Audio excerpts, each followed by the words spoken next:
Friends, welcome to another exciting podcast of Desi Vibes 360. Have with me my good friend Arun Singh. How are you doing, Arun, this afternoon? Good, Sourin. How's it going with you? I'm doing well. I'm waiting for the Super Bowl, waiting to watch it this evening. But today we are talking some politics. 3 weeks into the Trump administration has been nonstop action, little chaotic, but a lot of executive action, especially on the immigration front. Lot of executive orders were signed, especially the one that worried me, not worried me, but was a little controversial. I thought was about the birthright citizenship. So basically, we were citizens. Our kids have been born here, but some of us were at different stages. Some of us were on H-1B. Some of us were green cards. Some of us were citizens by that time. So does that mean our children are going to be citizens or not? So those were the questions. But maybe the Supreme Court will decide that. Immigration has been a big aspect of this government, and there has been a crackdown, and people are being sent back to their country, especially South America, Colombia, Ecuador, Mexico, even Canada, illegal immigrants, and India. A lot of people were sent to India, and they were sent back in chains on a military plane by the Trump government. So, Arun, what's your take on the first 3 weeks, and especially about the immigration aspect? Yeah, so these 3 weeks feels like 3 years for sure. It's nonstop executive orders and action. I mean, in the past, you get one news, and that used to be the hot topic for 10 days, 15 days before the next news item would come up.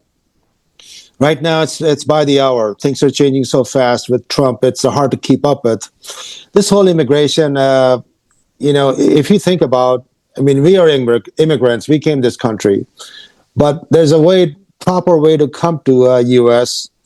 It's a shame that Biden allowed 20 million people under his watch. If that had not happened, that would not have given this momentum to Trump to come in and use all these anti-immigration. And so I think it was open border. There was no border. People just kept coming in. I mean, the resources are finite. There's only so much you have. But if you got all these extra people coming in, then America is not going to be the golden goose, as it is or it used to be. So I think that just things got out of hand. Right now, Trump is getting people out. That's what he ran the election on. There's still 60% of the public support his way of handling the immigration so far. I saw some polls. The optics does not look good if somebody is coming out in handcuffs in all these different countries, but that's the protocol in the U.S.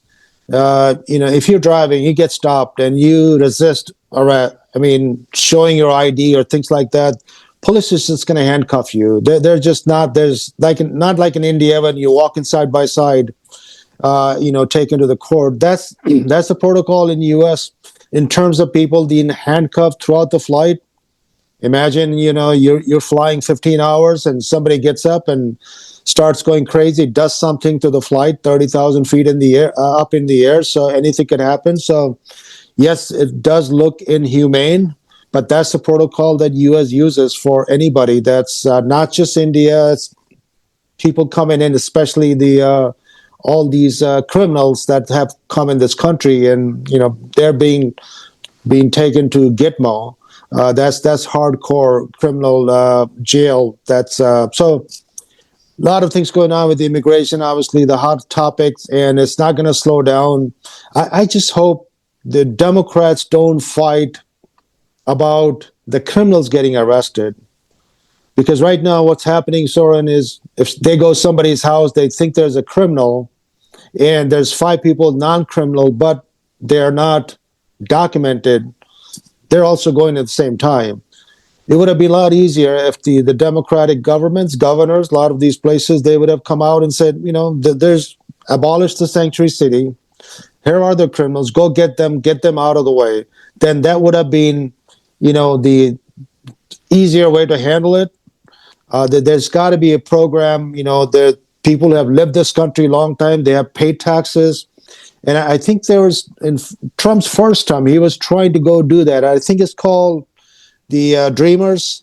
So he was close getting that done, but even the Republicans in his party objected that plan. So I think something needs to happen with folks who have been here a long time, and they should not be taken out. They pay their taxes. They're good citizens.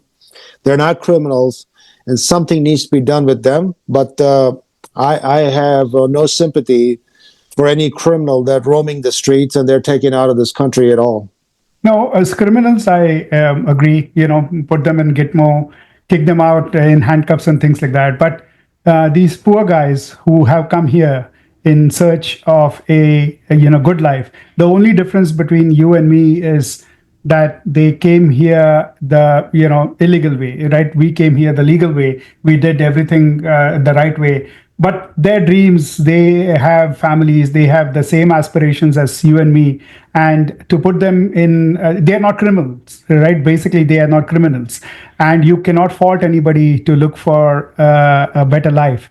So treat them with some dignity, and send them back. Of course, send them back because they are here illegally, but send them back the humane way. Give them some at least respect and send them back in a nice way is what I'm saying. But regardless, I think Modi is coming to the US on the 12th to talk about all this. Arun, he's meeting Trump on the 12th, I believe, right? He's visiting. Yeah, he comes here 12th. I think he's at the White House on 13th. Okay, and what do you think? Trump has threatened tariffs against India as well. So, what do you think? Is Modi gonna, get some deal for him? Ask for some respite against these tariffs. What do you think?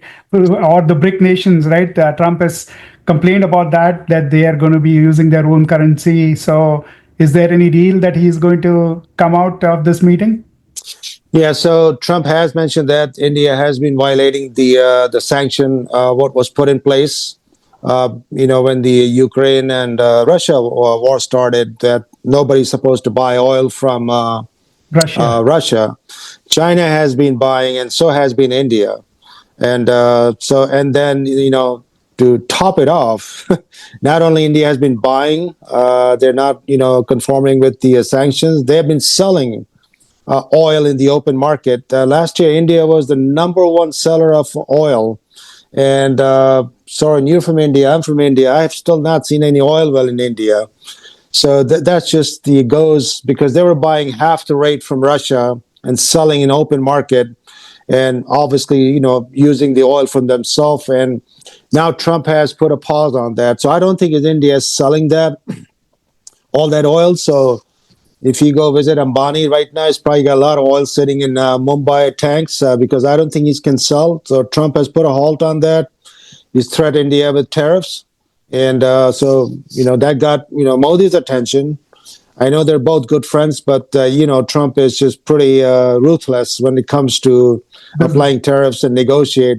So Modi is coming out here on next week. They're hoping to, get this thing done so Trump does not come out and inflict wounds on India. Because, if the oil prices go out of control, the whole election runs in India based on the petrol prices. And so he's here. They will try to work some deal. I also saw India's annual budget.